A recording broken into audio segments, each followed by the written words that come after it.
Սիրելի հայրենակիցներ, քննարկվում է կոռուպցիայի կանխարգելման հանձնաժողովի անդամի ընտրության հարցը եւ այս շրջանակներում ես ուզում եմ մի իրավիճակ ներկայացնել, մի դեպք ներկայացնել, երբ Նիկոլ Փաշինյանի անմիջական մասնակցությամբ եւ նրա իրականացրած գործողությունների կամ անգործության հետևանքով Հայաստանի Հանրապետության հարկատուների գրպանից 4.5 միլիարդ դրամ պարզապես մսխվել է։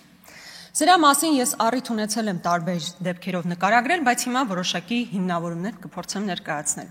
Խոսքը Fly Arna ավիաընկերության ձևավորման մասին էր, դուք գիտեք, որ մեծ շուկով ստեղծվեց կազմակերպությունն ասեց, բա մենք պետք է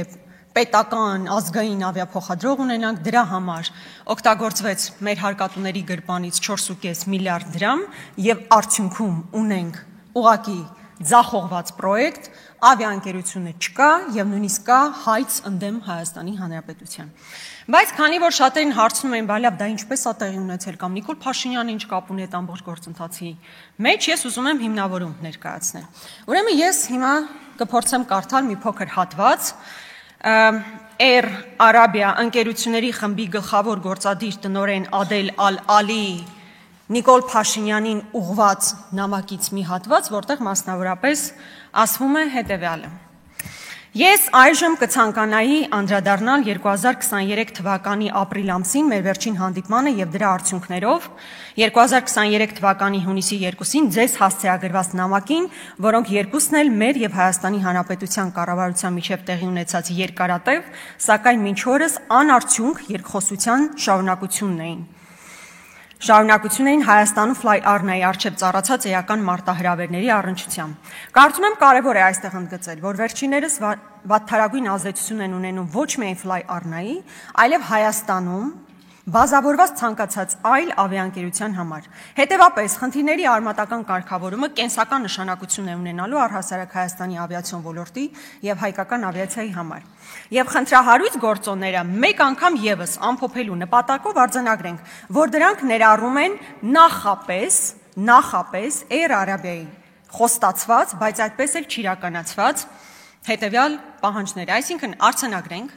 որ Air Arabia-ի հետ համագործակցությանը սկիզբ դնելու համար Նիկոլ Փաշինյանը ասել է, որ ստանձնում եմ հետեւյալ պարտավորությունները, խոսք եմ տալիս, որ կանեմ հետեւյալ գործողությունները, իսկ այդ գործողությունները հետեւյալն էին. ուղևորահարկերի վերացում, Զվարթնոց օդանավակայանի բեռնամշակման, վառելիքի, այլ վճարների, ահռելի եւ չարդարացված սակագնի իջեցում, բազմաթիվ նոր հայկական ըստ մեծ ցածրորակ ավիափոխադրողների շարունակական մուտքը շուկա եւ նրանց տրամադրվող աջակցությունը հայաստանյան շուկայում, ինչի արդյունքում առաջատար կարգավորողների կողմից, ինչպիսիք են ԵՄ եւ Արաբական Միացյալ Էմիրությունները, մտահոգություններն էլ ավելի են սրվել։ Այսինքն Նիկոլ Փաշինյանը ստանձնում է պարտավորություն, խոսք է տալիս, որ այս կարգավորումները կանի։ Իմիջիայլոց ուզում եմ հիշեցնել, որ նույն Նիկոլ Փաշինյանի կառավարման օրոք այն ժամանակ կարծեմ Տաթևիկ Ռևազյանն էր կառավարում համապատասխան ոլորտը։ Հայաստանի Հանրապետությունը հայտնվում է Եվրոպական միության ավիացիոն գոտու սև ցուցակում։ Եվ այստեղ գրանցված կազմակերպությունները, ավիափոխադրողները դեպի Եվրոպա մեկնելու ուղղակի հնարավորություն չեն ունենում։ Հիմա Նիկոլ Փաշինյանը Air Arabia-ի տնօրեններին ասում է, ես ձեզ խոսք եմ տալիս, որ կանեմ գործողություններ, որի արդյունքում մենք դուրս կգանք այդ սև ցուցակից, ի վերջո կստեղծենք պայմաններ եւ մեր համագործակցությունը արդյունք կունենա։ Եվ Air Arabia-ն էլ համաձայնում է, համապատասխան ներդրումն է իրականացնում։ Բայց Նիկոլ Փաշինյանը, ինչպես ասում են, գցել է Air Arabia-ին եւ իր խոստումները չի իրականացրել եւ նման նամակագրությունները բազմաթիվ են։ Ես հույս ունեմ, որ քննչական կոմիտեն նաեւ այս նամակագրություններին տեղյակ է եւ հետեւաբար մեղադրյալների ցանկում պետք է լինեն ոչ միայն այն մարդիկ, ովքեր այս պահին նույնիսկ Հայաստանի Հանրապետությունում չեն գտնվում, այլ նաեւ հենց անձնապես Նիկոլ Փաշինյանը, եթե քննչականը պատահաբար այս նամակին չի տիրապետում, ես կարող եմ այն փոխանցել, որպեսզի հետագա քննությունը շատ ավելի էֆեկտիվ տեղի ունենա։ Համենայն դեպս ես ուզում եմ հերթական անգամ արձանագրել, որ Նիկոլ Փաշինյանը երբ ասում է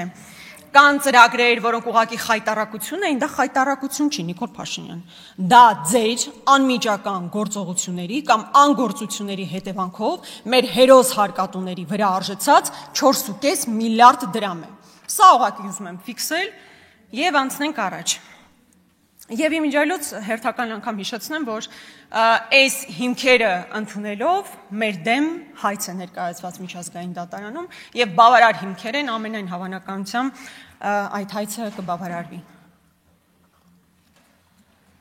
Քանի որ ժամանակ ունեմ,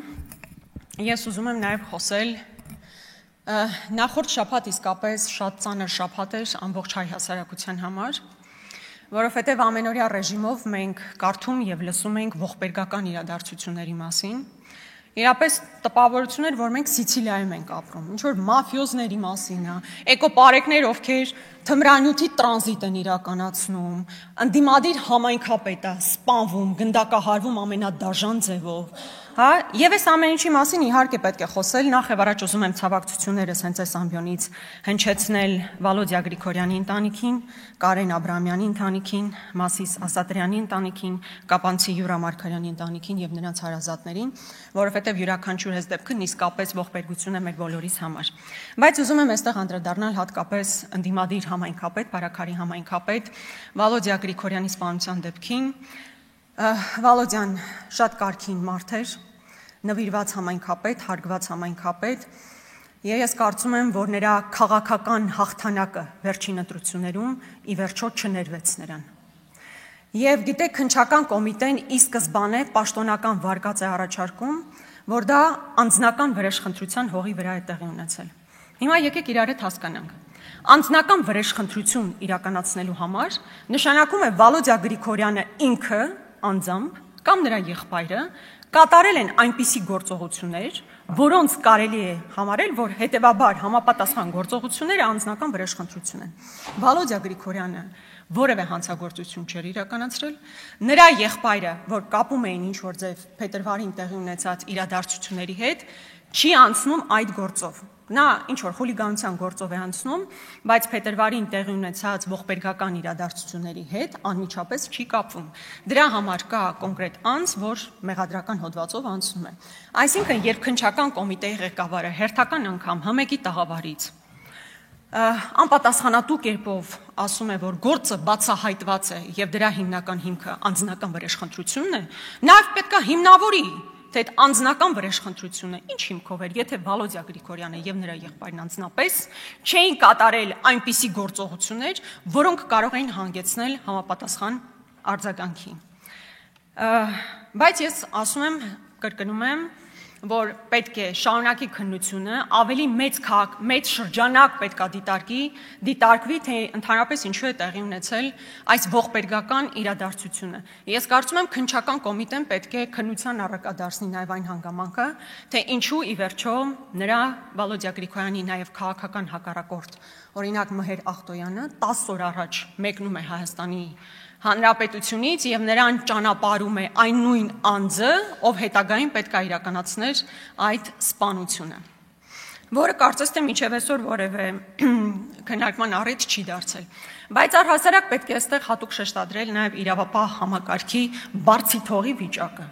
Բարձի թողի վիճակը պարզապես։ Շատ լավ իմանալով, որ տվյալ համայնքում կա որոշակի խնդիր, տվյալ անձը, մարդասպանը, համենայն դեպս իր խոստովանությամբ, որ ինքն է իրականացրել, մեկ ամիս շարունակ գնացել է կրակել է սովորել։ Տան շրջակայքում որոշակի քննություն է իրականացրել, փորձել է հասկանալ ինչ ձևով մոտենալ եւ այլն եւ այլն։ Բայց փոքր համայնքում հնարավոր չէ այդ ամեն ինչը տեսնել։ Չեն տեսել իսկապես այդ ամեն ինչը։ Թե ոստիկանությունը միայն նրա համար է, որ եկեղեցու գրոհելու հրաման ստանա, կամ ընդդիմադիրներին հետապնդեն։ Միքայել Աչապահյանին համար 2.5 տարի, թե 2.6 տարի ազատազրկում են դատախազությունը պահանջել այն նույն ժամանակ, երբ օրինակ Արաքսում տեղի ունեցած սպանության գործով անցնող մարդը մեկ անգամ արդեն կրակելու համար հիմա ընթանում է քննությունը։ Հասկանում եք, մարդը կրակել է, այս պահին գտնվում է ազատության մեջ։ Իսկ օրինակ Միքայել Աչապահյանը իր հայտարարությունների համար, իր հարցազրույցի խոսքի համար դատախազությունը պահանջում է